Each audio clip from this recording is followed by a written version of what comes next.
I'm a huge football fan, obviously. And I always tell people I'm a Steeler fan and I'm a football fan. It's probably like 50-50. I love my team, but I really love the sport itself. I can watch football all day long. I don't even care who's playing. I just love to watch the game. If it's two good teams, you look at that Monday night game, I don't have a lot of love for the Ravens or the Browns. I wasn't sure who to really root for there, but I truly enjoyed that game. Now, neither one of those teams is perfect. Matter of fact, both those teams have a lot of flaws. In fact, I would go so far as to say that every team has a lot of flaws. And today, we're going to be covering some of those flaws because what we're going to be talking about is the playoff teams with the best odds of winning the Super Bowl, according to Las Vegas, and what I think each one of their flaws are.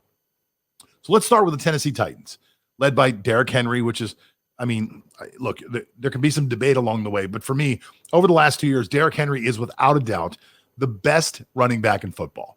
Now, there are a lot of good and talented running backs. Some people would say Dalvin Cook. Some people would say CMC whenever he's healthy. Some people would say Saquon Barkley. For me, Derrick Henry is just such a different kind of animal because he wears defenses down.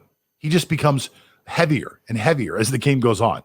To tackle a 235-pound man is not an easy job. And Derrick Henry is just built like a really solid linebacker.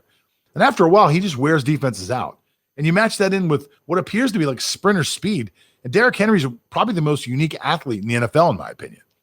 So he's what highlights the Tennessee Titans.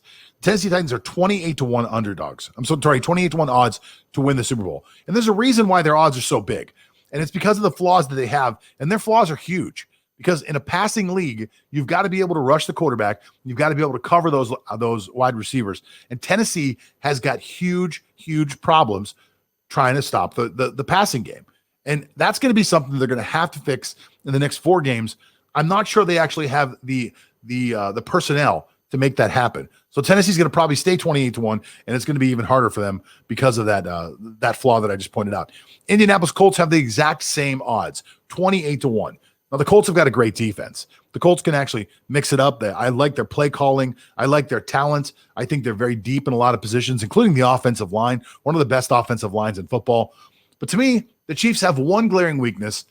It could be a strength or a weakness for them, and it really comes down to that gunslinger quarterback, Phillip Rivers. Now, Phillip Rivers can go out there and blow you away. He can honestly go throw for throw with guys like Patrick Mahomes and Aaron Rodgers.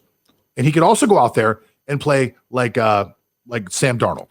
I mean, you just never know what you're going to get with Phillip Rivers, except he's going to go out and say "gag damn it" a lot or something like that because he doesn't swear. He's an incredibly entertaining player, but you never know what you're going to get when you deal with Phillip Rivers.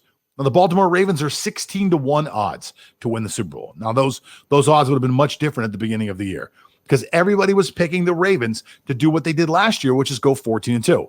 Matter of fact, I've seen a lot of very famous pundits predict that the Ravens would be undefeated. Now, that didn't happen. As a matter of fact, they're struggling for their playoff life right now. And that's happening for one reason and one reason only. And again, this kind of goes to what their strength is and their weakness at the same time. It's Lamar Jackson. And a lot of people don't like to hear that because Lamar Jackson is such a dynamic and unique player. There's no one like him, really. You can say there's no one like a lot of other people, but in my opinion, there's no one like a Lamar Jackson. And Lamar Jackson is that guy who's probably going to be the reason that they either go or don't go deep into a playoff run. And the reason is that Lamar Jackson just only works the middle of the field. Now, Monday night, he did look pretty good. But at the end of the day, when you look at the statistics, I think he threw for 150 yards and a couple touchdowns. Or maybe I think he had 1 touchdown and he ran for 2. But Lamar Jackson just is not the passer that they need. And if they fall behind and they need to catch up to people, it's going to be tough with that passing game. Tampa Bay Buccaneers are 14-1 underdogs. 14-1 odds to win the Super Bowl. And again, a lot of people would have thought that would have been much better odds coming along at the beginning of the year. You get Tom Brady, you sign Antonio Brown midseason. The team is absolutely loaded with all of these great assets. You got Gronkowski, you got a deep running back crew, although Rojo just hurt himself. But I think the biggest flaw in the Tampa Bay Buccaneers is Tom Brady. Tom Brady has been very inconsistent this year. There have been games when he has looked like the Tom Brady of old. And there have been games where he doesn't look like a very good quarterback at all. And there have been games when he looks like both. So to me, the biggest flaw in the Tampa Bay Buccaneers unfortunately, is Tom Brady. Seattle Seahawks. Seattle Seahawks are 14-1 odds. And the Seahawks have got a lot of flaws, in my opinion. First of all, they don't dedicate themselves to the run game. And that's not a good thing. Russell Wilson is a much better quarterback when he's got a run game to back him up. Russell Wilson has been very inconsistent. He's had moments of complete brightness and other moments of total darkness. But to me, the biggest flaw with the Seattle Seahawks comes down to one thing. They've got a historically terrible defense. Now, they've corrected some of those flaws over the last few weeks, but they're still not very good. I mean, okay, they played well against the Jets, but anybody plays well against the Jets, except the Raiders. The Seahawks are going to have some problems. They've got to fix that defense. They've got to figure out a way.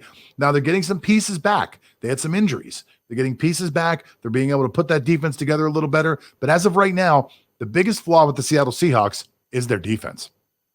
The Pittsburgh Steelers are 13-1 odds to win the Super Bowl. And that pains me because, like I said, I'm a Steeler fan.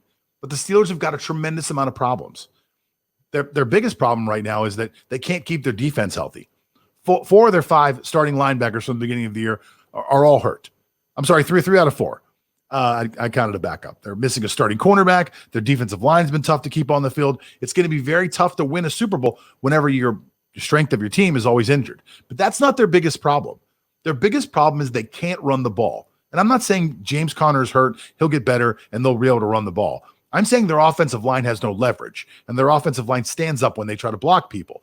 The Pittsburgh Steelers can't run the ball right now. And if you can't run the ball, and I'm talking about they can't run the ball at all, you can go to a Super Bowl and have a mediocre running game. The Kansas City Chiefs did it last year.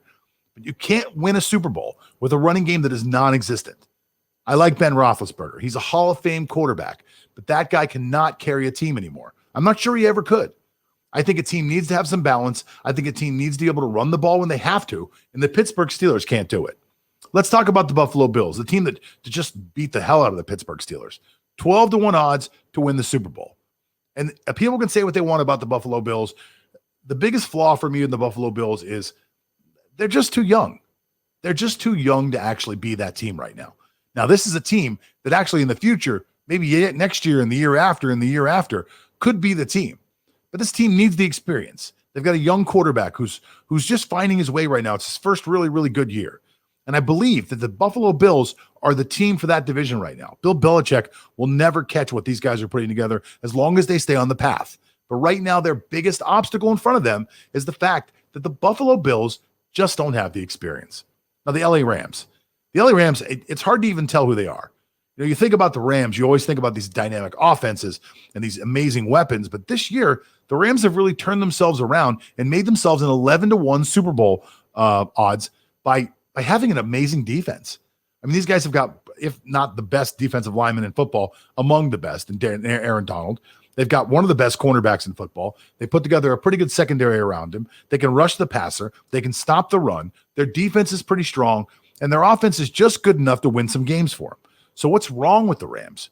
Well, I think what's wrong with the Rams is an offense that's very inconsistent and an offense that's still trying to find out who they are. Cam Akers just took over as their lead running back, and he wasn't even somebody who got carries in the first 3 weeks.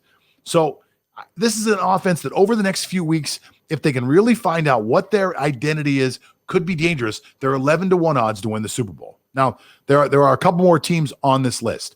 We're talking about the New Orleans Saints that are 7-1 odds. Now, a lot of people are talking about the Saints and what just happened this weekend. And I'm one of the guys. I'm one of the guys who said the Saints are the best team in football. Well, guys, they certainly didn't show it this weekend. They looked pretty darn bad against the Philadelphia Eagles. So, who are the Saints? I think the biggest problem with the Saints right now, honestly, in my opinion, is that they need Drew Brees back. I like Taysom Hill. I like what they've done with Taysom Hill. I like who Taysom Hill is as a player. But I think that team is much better with Taysom Hill as that guy who does that thing.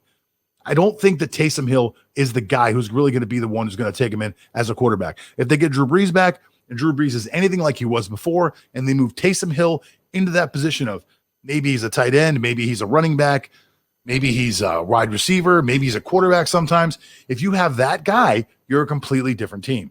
So the biggest flaw with the New Orleans Saints right now is that they don't have Drew Brees. Now, the last team I want to talk about here is the Green Bay Packers. And the Green Bay Packers are 13-2 underdogs. I'm sorry, 13-2 odds to win the Super Bowl. Now, what's wrong with them?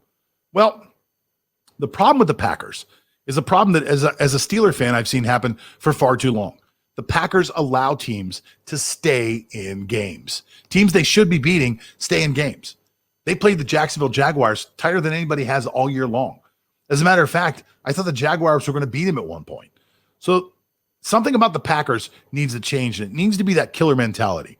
So their biggest flaw to me right now is the fact that the Packers let up off the pedal, don't have a concentration level. I don't know what it is. They've got the best player in football as far as I'm concerned with Aaron Rodgers. But the Packers need to figure out who they are and stay the course and really start putting the hammer down on some of these teams in the last few weeks. Now, there's a few teams that are notably missing from this lineup. The Browns are missing, but I don't like the Browns, so I left them off. And the Kansas City Chiefs are missing because I said something about the Chiefs a few weeks ago. My comment wasn't meant to be derogatory. My comment was just that the media blows up the Chiefs a little too much. And Chiefs fans from all over the internet somehow found us on YouTube and wrote a bunch of bad things about me. So I deliberately left, it's spiteful, but I deliberately left the Chiefs off the list. So you want to know what's wrong with the Chiefs? Their fans is what's wrong with them. Good. We'll just keep that going for now. So we got a big show planned today. I do want to tell you again one more time, this entire show is being brought to you by our friends over at Sports Trading Systems.